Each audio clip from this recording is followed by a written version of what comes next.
les amis, et ça fait plusieurs fois qu'on me demande des vidéos sur les customs, immigration, enfin les papiers quand on arrive sur les différentes îles.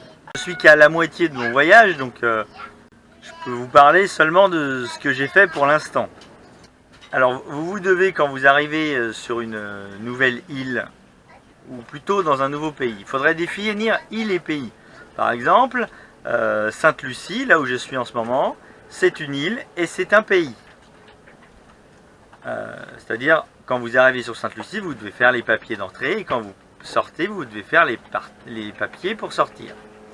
Si vous arrivez par exemple à Bequia, Bequia c'est une île qui fait partie d'un groupe d'îles qui se forment en pays, on va dire. C'est les Grenadines de Saint-Vincent. Donc avec Saint-Vincent, l'île principale, où il y a la capitale, et puis les petites îles. Donc vous faites les papiers d'entrée sur les Grenadines de Saint-Vincent, sur une des îles, où il y a un bureau. Après, vous pouvez naviguer où vous voulez dans ces îles-là. Et puis, avant de sortir, il faut s'arrêter pour faire les papiers de sortie, pour pouvoir faire les papiers d'entrée sur le groupe d'îles suivantes, par exemple les Grenadines de Grenade. Voilà. Donc à chaque fois, ils ont des règles différentes, et à chaque fois, ils ont des prix différents. Les Grenadines de Saint-Vincent et les Grenadines de Grenade, à chaque fois on était dans les 80 ici. Je rappelle que 3 ici égale 1 euro. Voilà, pour ceux qui veulent faire le calcul. Et par exemple, Sainte-Lucie, on est à peu près à 120 ici. Pour pas vous faire avoir, ce que je peux vous dire, c'est que souvent, pour faire dans le bureau custom, quand vous arrivez pour faire les papiers, donc vous avez plusieurs bureaux, le bureau de l'immigration, bureau pour les papiers du bateau. Quand vous arrivez pour faire les papiers du bateau,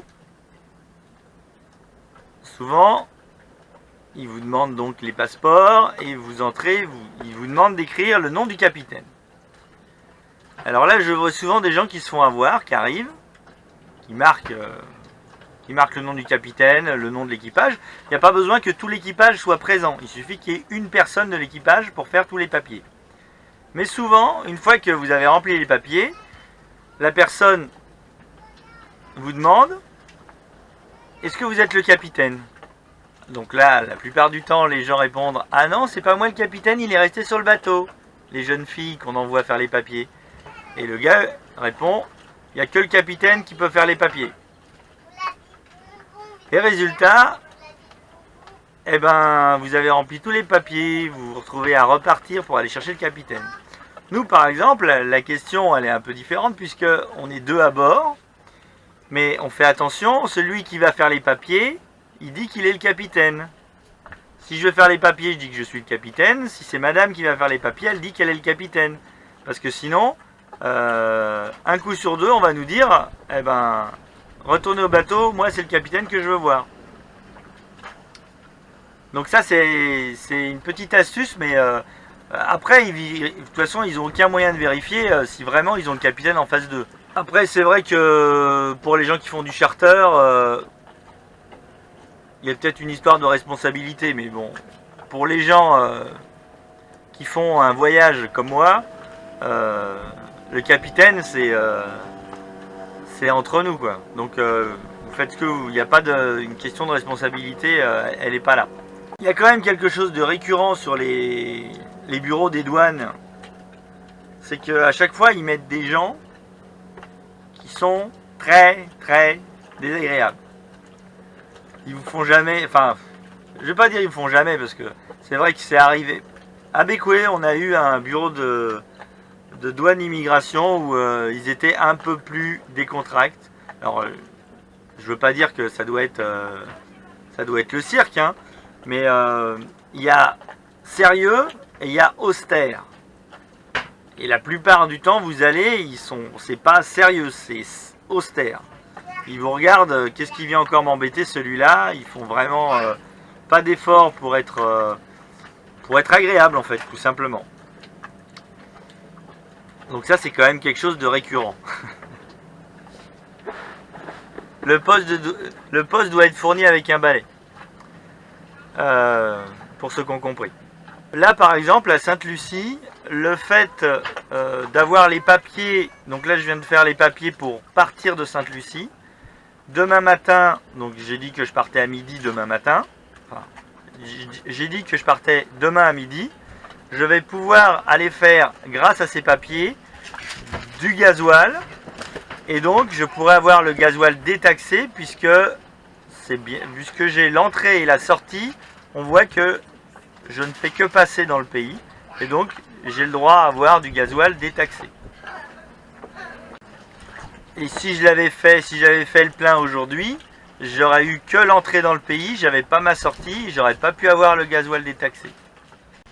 Il y a des petites subtilités, selon les pays, ça change. Alors après, est-ce qu'il faut faire les papiers ou est-ce qu'il ne faut pas faire les papiers quand vous arrivez sur une île? Donc pour l'instant, moi j'ai jamais été contrôlé au mouillage. J'ai jamais eu les douanes qui sont passées vérifier. Théoriquement, si vous vous arrêtez sur une île et que vous n'allez pas à terre, vous avez un laps de temps de 24 ou de 48 heures, je voudrais pas dire de bêtises, ça doit dépendre des pays, hein, où vous pouvez vous arrêter sans faire de papier. Voilà, par exemple, quand je me suis arrêté aux Deux Pitons, sur Sainte-Lucie, j'avais pas encore fait les papiers. Je suis pas allé à terre, donc j'ai pas fait les papiers. Et j'ai fait les papiers seulement quand je suis arrivé à Marigot-Bay. Après, il y a des horaires d'ouverture. Donc, dans certains pays, si vous allez en dehors des horaires d'ouverture, il y aura du monde, mais ça va coûter plus cher. Voilà. Après, par exemple, sur Sainte-Lucie, on est arrivé à Marigot-Bay, on a pu faire les papiers. Il y avait une personne qui était là pour faire les papiers du bateau. Et puis pour faire les papiers de l'immigration, il n'y avait personne. Donc on a dû retourner une deuxième fois le lendemain. Il n'y avait toujours personne. Bon, on a changé de mouillage. On est à Rodney Bay sur Sainte-Lucie et on a été faire, quand on est arrivé, les papiers de l'immigration pour finir d'avoir des papiers en règle. Si vous demandez aux autorités, c'est toujours il faut toujours faire très vite. Les papiers, ils veulent que ça soit fait le plus vite possible. Il faut faire les papiers. Normalement, vous arrivez, vous sautez dans l'annexe, vous allez faire les papiers, ça urge. Et puis après, vous apercevez que quand vous arrivez et qu'il n'y a personne au bureau, ben finalement, c'est pas si urgent que ça. Ils vous disent de revenir demain. En fait, c'est urgent seulement s'il y a quelqu'un dans le bureau. Alors, les gens qui font les papiers, le custom pour le bateau et l'immigration, c'est souvent des bureaux différents, pas toujours, mais souvent des bureaux différents. Donc, il faudra faire la queue pour un bureau, puis la queue pour l'autre bureau. Souvent, il faut remplir les papiers pour un bureau, il faut remplir tous les autres papiers pour l'autre bureau. Donc, les papiers, ça va vous permettre d'avoir certains produits détaxés sur certaines îles. Après, c'est une tranquillité d'esprit. Moi, je sais que, perso, quand je suis dans un endroit et que j'ai pas fait les papiers, je suis pas en règle, je suis pas tranquille, et ça me gâche mon plaisir. Donc, je préfère aller faire les papiers et en être débarrassé. Les comportements récurrents du français moyen qui énervent énormément les douaniers par rapport à ce que j'ai pu voir, c'est en fait, il y a la queue. Le gars en principe il est tout seul ou alors il est avec plusieurs de ses collègues, mais en fait il n'y a que lui qui remplit les papiers. Et donc tout se passe par écrit, hein. Il faut remplir des formulaires. Et vous faites la queue pour prendre un formulaire et après vous faites de nouveau la queue pour rendre le formulaire. Et c'est voilà, le truc standard, c'est le français qui arrive dans le bureau des douanes et qui demande directement où est le formulaire, parce qu'il y a du monde, il veut gagner du temps, il veut pas déranger. Sauf que le douanier, lui, il veut du respect, il veut qu'on lui dise bonjour. Donc déjà, moi j'ai vu des douaniers qui répondent pas à la question tant qu'on leur a pas dit bonjour. À cela va s'ajouter le fait que nous les Français, on parle anglais comme des vaches espagnoles, on va dire. Donc résultat, ça arrange pas les choses au niveau de la com. Et on arrive à des situations assez cocasses où on a le douanier ou la douanière qui s'est complètement verrouillée, qui veut pas donner le papier tant que le gars a pas dit bonjour. Et le français qui comprend pas pourquoi il peut pas prendre le papier. Déjà il y a la queue, il a l'impression de gêner, il est embêté, il n'a pas compris que tout ce que le douanier désire, c'est qu'on lui dise bonjour. Donc voilà, si vous allez dans un bureau de douane, même s'il y a du monde et que vous voulez pas déranger, vous voyez les papiers à prendre pour remplir, vous précipitez pas pour prendre les papiers. Dites bonjour. Voilà, mettez-y les formes pour que ça se passe bien. La plupart du temps, j'envoie Liba faire les papiers parce que déjà elle parle beaucoup mieux anglais que moi. Mais d'une fois sur l'autre, ils sont embêtants. Par exemple, là, moi, c'est moi qui ai fait les papiers pour sortir, donc vu que je comprenais pas, elle m'a demandé si j'avais acheté du duty free, si j'avais acheté des choses en duty free. Donc moi j'avais coché non.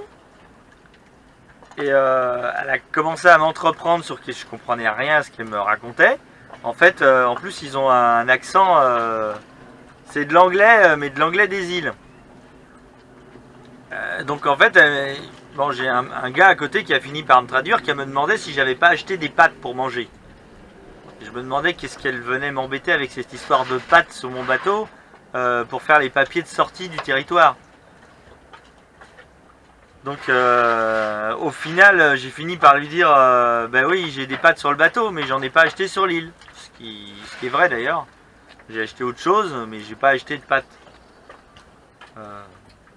Il vous embête pour des bêtises. Si je commence à faire une liste de déclarations de ce que j'ai acheté sur l'île, de dire j'ai acheté du jus de fruits, ça commence à devenir compliqué. Alors que à l'entrée dans le territoire, ils n'avaient pas demandé si on avait des pâtes à bord. C'est bête à ce point-là. Hein. C'est vraiment stupide à ce point. Ils vous embêtent sur des questions. Par exemple, pour demain, il faut mettre une date de sortie et une heure de sortie. Donc moi, j'ai mis midi. Et quand je suis allé faire les papiers pour l'immigration, donc puisqu'il y avait marqué que le bateau sortait à midi, elle n'a pas voulu me mettre les tampons sur les passeports. Parce qu'elle voulait mettre que je revienne demain, le lendemain à midi pile, pour mettre le tampon sur le passeport.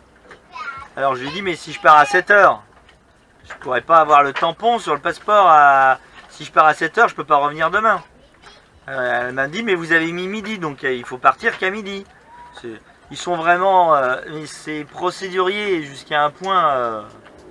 Bon, après 20 bonnes minutes de discussion très compliquée parce que je pense que la dame parlait français mais faisait pas forcément d'efforts. Et moi j'essayais de faire mon maximum en anglais mais c'était pas terrible. Elle a fini par me dire que je pouvais très bien partir sans avoir le tampon de sortie. Alors qu'on a fait d'autres îles où ça posait aucun problème d'avoir mis la date du lendemain. Ils mettaient un tampon avec la date du lendemain. Imaginez, vous restez 3 jours, si vous arrivez en demandant, ben voilà, je fais les papiers d'entrée, est-ce que je peux faire en même temps les papiers de sortie? Alors si vous demandez ça de cette façon-là, ils vont vous répondre non. Si vous dites je reste 2 jours, ou si vous dites je reste 3 jours, est-ce que je peux faire les papiers? Là, ils vont vous dire, oui vous pouvez. Par exemple à Sainte-Lucie, si vous restez 3 jours, vous pouvez faire l'entrée et la sortie le même jour. Si vous restez 3 jours. Mais si vous restez 4 jours, vous ne pouvez pas. Donc si vous arrivez en disant ben, je reste 4 jours, est-ce que je peux faire l'entrée et la sortie? Ils vont vous dire non. Ils ne vont pas vous dire que si vous restez que 3 jours, il n'y a pas de problème.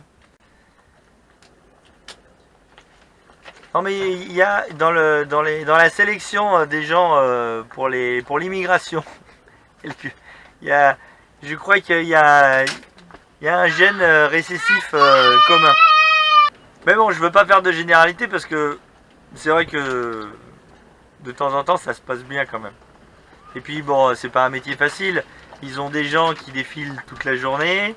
Voilà. Ah oui, petit détail aussi, c'est important puisque j'en suis vous donner des conseils. Si vous arrivez sur une île où il y a un aéroport, souvent, même si le bureau des douanes est fermé, si le bureau des douanes du port est fermé, il y a de fortes chances que le bureau des douanes de l'aéroport soit ouvert. Donc il vous faut juste aller à l'aéroport, souvent c'est des petites îles, vous y allez à pied, et là vous allez avoir un bureau qui est ouvert. Avec des personnes, en principe, ils sont plus cool parce que ils ont plus de monde, je sais pas si c'est plus... Enfin moi, quand on va à l'aéroport, c'est comme s'ils avaient plus l'habitude, je sais pas. Sur ce, je vous laisse et puis je vous dis à demain. Allez, ciao, à demain.